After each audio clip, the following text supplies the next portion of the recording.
Hello everyone, this miss সারস and welcome to my channel. আজকে আপনাদের সাথে আবার একটি নতুন ভিডিও নিয়ে আমি হাজির হলাম। আর ইনশাআল্লাহ এই ভিডিওটি একটু ইন্টারেস্টিং হবে, কজ আমি আপনাদের সাথে আলোচনা করব আপনি কিভাবে অস্ট্রেলিয়াতে ওয়ার্কিং ভিসা আসতে পারবেন, ওয়ার্কিং ভিসার সাব ক্লাস কী কী। অনেকে আমাকে প্রশ্ন করে যে ভাই আমাকে কি ওয়ার্কিং ভিসা নেওয়া যায় কিনা, ওয়ার্কিং ভিসা নেওয়া যায় কিনা, বা আমার কোনো কাজের ভিসা দেওয়া যায় কিনা। আসলে জিনিসগুলো এভাবে অস্ট্রেলিয়াতে কাজ করে না। আপনি যদি মনে করেন মিডল ইস্টে যে মানে গভর্নমেন্ট ভিসা ছাড়ে, বা মালয়েশিয়াতে সিঙ্গাপুরে যে আপনি চাইলে ওয়ার্কিং ভিসাতে কিছু টাকা দিয়ে ঢুকে যেতে পারবেন, এখানে সেট আপটা এরকম না। প্রপার সেট আপটা আপনাদের সাথে আইডেন্টিফাই করি যে আসলে কীভাবে কী প্রসেসগুলো হয়। হ্যাঁ, এমন না যে এখানে ওয়ার্কিং ভিসা কেউ আসতেছে না, অবভিয়াসলি আসতে পারে, বাট এর জন্য আপনার কিছু কাঠখড় পোড়াইতে হবে। মাস্ট বি আপনার ইংলিশ জানতে হবে, কারণ এই জন্য বলতেছি যে আপনি এখানে এসে সাপোজ কাজের জন্য রিকোয়ারমেন্ট কিনা ইংলিশ। তাতে বড় বিষয় হচ্ছে আপনি যদি অস্ট্রেলিয়াতে ইংলিশ না জানে চলে আসেন, এখানে সবাই ইংলিশে কথা বলতেছে, বাট আপনি কথা বলতে পারতেছেন না। আপনি নিজের জন্য বার্ডেন হবেন, মানুষের জন্য বার্ডেন হবেন। সো এটা থেকে দূরে থাকতে হবে। অ্যাট ফার্স্ট আপনাদের সাথে আলোচনা করি মূলত কি কি ওয়ার্কিং ভিসার সাব ক্লাস আছে। সাব ক্লাস বলবো, তারপর একটা একটা করে স্টেপ বলবো যে এই সাব ক্লাসের কী কাজ, কী কী রিকোয়ারমেন্ট, আপনি কীভাবে অস্ট্রেলিয়াতে আসতে পারেন। প্রথমটা হচ্ছে 482, আপনাদের সবাইকে বলছি যে টেম্পোরারি স্কিল শর্টেজ ভিসা। এটা একটা স্পন্সর ভিসা, এটা একটা ওয়ার্কিং ভিসা অ্যাজ ওয়েল। 186, এটা হচ্ছে এমপ্লয় নমিনেশন, মানে এটা পুরো পিআরের জন্য, মানে আপনার মালিক যদি আপনাকে চায় পার্মানেন্ট রেসিডেন্সি দিতে পারবে, সেটাও একটা স্পন্সর ভিসা ধরেন ওয়ার্কিং ভিসা। এরপর আছে হচ্ছে সাব ক্লাস 494, সেটা হচ্ছে রিজনালের মধ্যে স্পন্সর ভিসা, মানে আপনি আসবেন বাট আপনি রিজনালে আসতে হবে। এরপরে হচ্ছে 407 সাব ক্লাস 407, সেটা হচ্ছে ট্রেনিং ভিসা। সেটা ইদানিং লঞ্চ করছে, সেটাও এক ধরনের স্পন্সর ভিসা বলতে পারেন, বা আপনি ওয়ার্কিং ভিসাও বলতে পারেন। সো এই ভিসাটার রিকোয়ারমেন্ট হচ্ছে লাইক আপনি 1 বছরের জন্য হয়তো ভিসা পাবেন, সেটা ট্রেনিং পারপোজে, বাট এখান থেকে আপনি অন্য ভিসায় সুইচ করতে পারবেন। লাস্ট যেটা, সেটা হচ্ছে ওয়ার্ক অ্যান্ড হলিডে ভিসা 417। আপনারা এটাকে মাথা থেকে ফালায় দেন, কারণ বাংলাদেশের জন্য এটা এখন আর খোলা নাই। এখন বাংলাদেশে নতুন অস্ট্রেলিয়ান হাই কমিশন গেছে, আমি জানি না এটা তারা ওপেন করতে পারবে কিনা, বাট আই হোপ সো তারা এটা ওপেন করুক। কারণ একটা সময় ছিল লাইক আরও 6 থেকে 7 বছর আগে, যখন বাংলাদেশ থেকে মানুষ ওয়ার্ক অ্যান্ড হলিডে ভিসা অস্ট্রেলিয়াতে আসতো, বাট হয়তো বা কোনো ফিসি বা কোনো ডজে থিংস থাকার কারণে ওরা এটা বন্ধ করে দিছে। সো আমরা আমাদের পায়ে কুড়াল মারছি বলতে পারেন। এই হচ্ছে আপনার সাব ক্লাসগুলা। এগুলোর বাইরে যদি আপনি চিন্তা করেন হবে না। এটা হচ্ছে আপনার ওয়ার্ক ভিসা বলে, যে স্পন্সর হওয়ার সম্ভাবনা আছে, এটা মানুষের থ্রুতে আপনার ভিসা হইতে পারে, যদিও কেউ চাই করে। যেমন স্পন্সর মানে কি, আমার কোম্পানি আছে, আমার একটা এমপ্লয়ি দরকার, আমি বাংলাদেশ থেকে লোক আনবো, হ্যাঁ, সেটা হচ্ছে স্পন্সর ভিসা, ওয়ার্ক ভিসা বলতে পারেন। এখন আপনি যদি চিন্তা করেন বাংলাদেশে আপনি এক্সপিরিয়েন্স আছে, বাট আপনি স্কিল ইন্ডিপেন্ডেন্টে অ্যাপ্লাই করছেন 189 বা 190, সেটা তো ওয়ার্ক ভিসা হইলো না। সেটা আপনি স্কিল দিয়ে নিজে অ্যাপ্লাই করে চলে আসেন, বাট আপনারা যদি কেউ আনতে চায় তাহলে তার এই কটা স্ট্রিমের মধ্যে দিয়ে যাইতে হবে, নর্মাল থিংস। হ্যাঁ, এখন আসি প্রথম আপনার কি কি রিকোয়ারমেন্টস দরকার। লাইক আপনি যদি এই ভিসাগুলো নিতে চান, আপনার রিকোয়ারমেন্টস কি কি দরকার হতে পারে। ফার্স্ট অফ অল আপনার দরকার হচ্ছে আপনার রেলিভেন্ট ওয়ার্ক স্কিল। যেমন আপনি যদি শেফে আসতে চান, তাহলে আপনি শেফ থাকতে হবে বাংলাদেশে, তাহলে আপনি স্পন্সর করতে পারবে। কারণ ওরকম যেমন অন্য কান্ট্রিগুলোতে যখন কি স্পন্সর করে, তখন কি চিন্তা করে, না কোনো স্কিল নাই, সমস্যা নেই, ওকে তাও নিয়ে নেই। বাট এখানে দেখে ওরা যে আপনি কি সেম ফিল্ডে স্কিল কিনা, এই জন্যই আপনাকে স্পন্সর করতেছে, যেহেতু আপনি স্কিল। সেকেন্ড অপশন হচ্ছে আপনার IELTS বা পিটি দিতেই হবে। হয়তো বা আপনার পয়েন্ট কম থাকলেও সমস্যা নেই, যেমন 5.5 বা 6 ডাজন্ট ম্যাটার, বাট আপনি IELTS দিতে হবে। কারণ আপনি ইংলিশ প্রফিসিয়েন্সি না থাকলে আপনি এখানে কাজে খাপ খাওয়াইতে পারবেন না, মানুষের জন্য বোঝা হবেন, সিম্পল থিং। অ্যান্ড এরপরে আসে হচ্ছে হেলথ অ্যান্ড ক্যারেক্টার রিকোয়ারমেন্ট। এটা হচ্ছে কি, যে আপনার মেডিকেল হবে, আপনার পুলিশ চেক হবে, সেটাকে ক্যারেক্টার বলে মূলত। And last but not the least, সেটা হচ্ছে a job or employ offer, মানে আপনাকে একটা জব কি অফার করছে সেটা মিট করতে হবে স্পন্সরশিপের জন্য। হ্যাঁ, এখন বলতে পারেন যে ভাই লাইক আপনি তো আমাকে এতক্ষণ যাবত বলতেছেন যে আমাকে কি স্পন্সর করলে আমি যাইতে পারবো, এই না ওই না, বাট এটা কীভাবে সম্ভব চাইলেই সম্ভব। হয়তো বা আপনার যদি এখানে কোনো লিঙ্ক আপ থাকে, তাহলে তো আপনি টাকা দিয়ে তার থ্রুতে করাইতে পারতেছেন। আর যদি না হয়, তাহলে আপনার কিছু অনলাইন প্রসিডিউর আছে, অনলাইন ওয়েবসাইট আছে, আপনি সেগুলো ফলো করতে পারেন। এটা তিনি মাথায় রাখেন, যার কোনো রিলেটিভস নাই, আত্মীয় নাই, তারাও কিন্তু এখানে এসে সার্ভাইভ করতেছে, এমন না। তো আপনাকে একটু চালাক হইতে হবে। আপনি ওয়েবসাইট ভিজিট করেন, এমন কিছু সেক্টর আছে যেখানে ওরা নিজেরাই ওয়েবসাইটে বলে দেয় যে ফর ফার্দার আমরা তোমাকে স্পন্সরও করব, বা ওদের ওয়েবসাইটে লেখা থাকে। পরে রিক্রুটমেন্ট এজেন্সিস আছে অনেক, যারা আপনার মধ্যে একটা মধ্যপন্থা ক্রিয়েট করবে, আপনি ওদের সাথে কন্ট্যাক্ট করতে পারেন। আপনি কোনো কোম্পানিকে সার্চ করেন ডিরেক্টলি, একটা রিনোন কোম্পানি, বা আপনার স্কিল আছে, আপনি ডিরেক্ট অ্যাপ্লাই করেন, ফাইল জমা দেন। যদি আপনার সাথে কথা বলে আপনার ইন্টারভিউ নিয়ে ওদের ভালো মনে হয়, ওরা আপনার জন্য এই হেল্পটুকু করতে পারে। যদি এখানে আপনার $10,000 নিজের ইনভেস্টও করতে হয়, তাও কষ্ট নাই, কারণ এটা আপনি একটা লিগ্যাল প্রসেসে আসতেছেন। লাস্ট জিনিস সেটা হচ্ছে নেটওয়ার্ক উইথ দ্য পিপল। আপনার নেটওয়ার্কে আপনাকে নিয়ে যাবে একটা জায়গায়, যদি আপনার প্রপার নেটওয়ার্ক থাকে, আপনি আরামসে একটা জায়গায় ঢুকে যেতে পারবেন, এটা কোনো ইস্যু না। এখন আসি যে একটা স্পন্সরশিপের যদি আপনি অ্যাপ্রুভ হইতে চান আপনার কি কি রিকোয়ারমেন্ট দরকার। প্রথম দরকার হচ্ছে গভর্নমেন্ট থেকে যে আপনাকে স্পন্সর করবে তার অ্যাপ্রুভ স্পন্সর হইতে হবে, লাইক সে গভর্নমেন্ট থেকে সার্টিফাইড, সে স্পন্সর করার মতন কোয়ালিফিকেশন রাখে। এখানেও কিন্তু কিছু রিকোয়ারমেন্ট আছে। আমি একটা বিজনেস ক্রিয়েট করি, আমি আপনাকে স্পন্সর করতে পারবো না।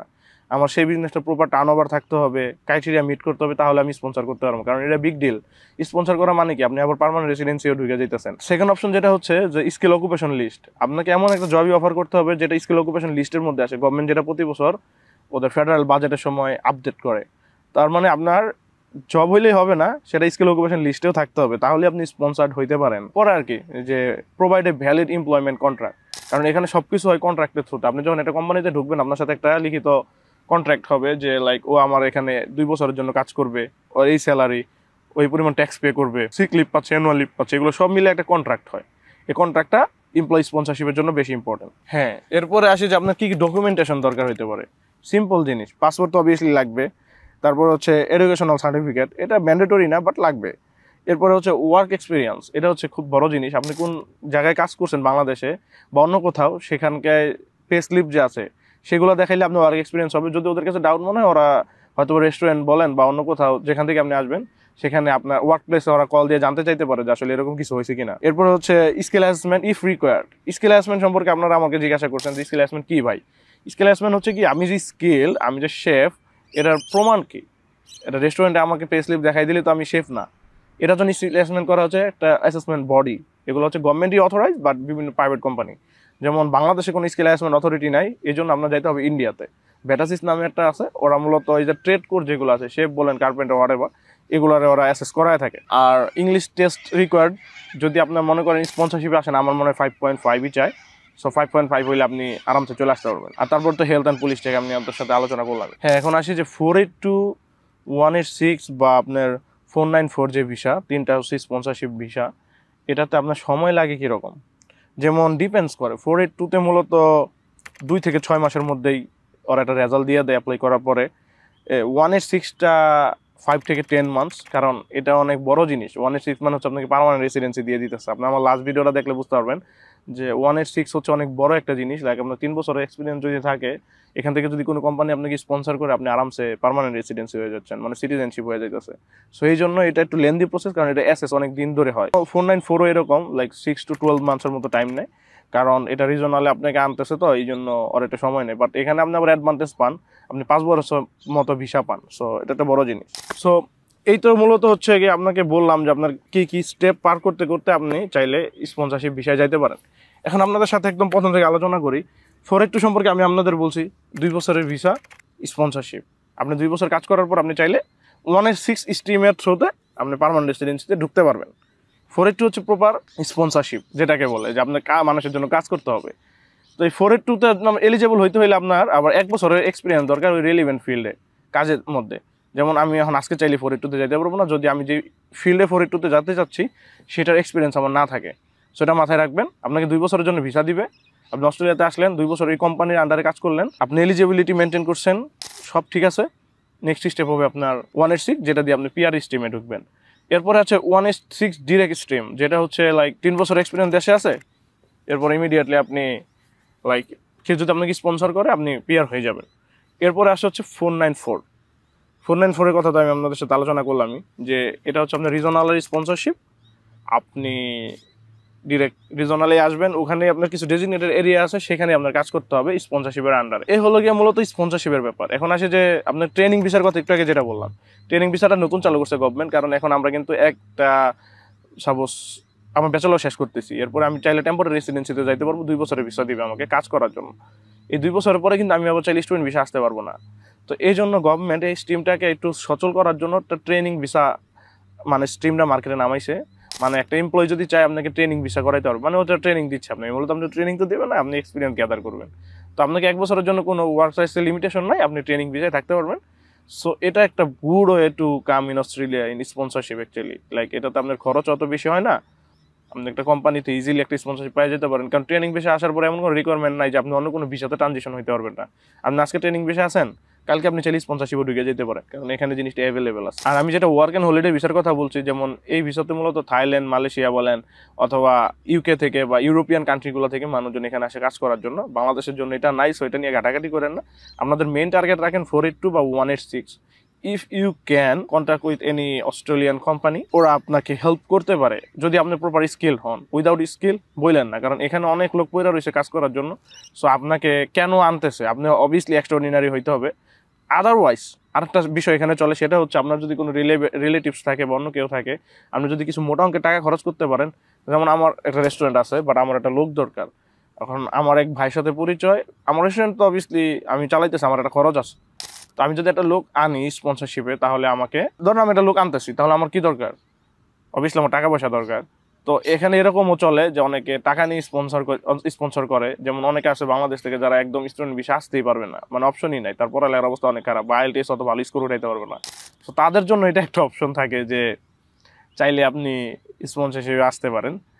এখন আপনার যদি এখানে কোনো রিলেটিভ থাকে, যদি কোনো টাকা পয়সা দিয়ে কোনো কিছু ম্যানেজ করতে পারে, যেমন কোনো টাকা পয়সা কিন্তু গভর্নমেন্টকে দিচ্ছে না, দিচ্ছে হচ্ছে যে মালিক আপনাকে স্পন্সর করবে, তাকে কনভিন্স করার জন্য টাকা দিচ্ছে।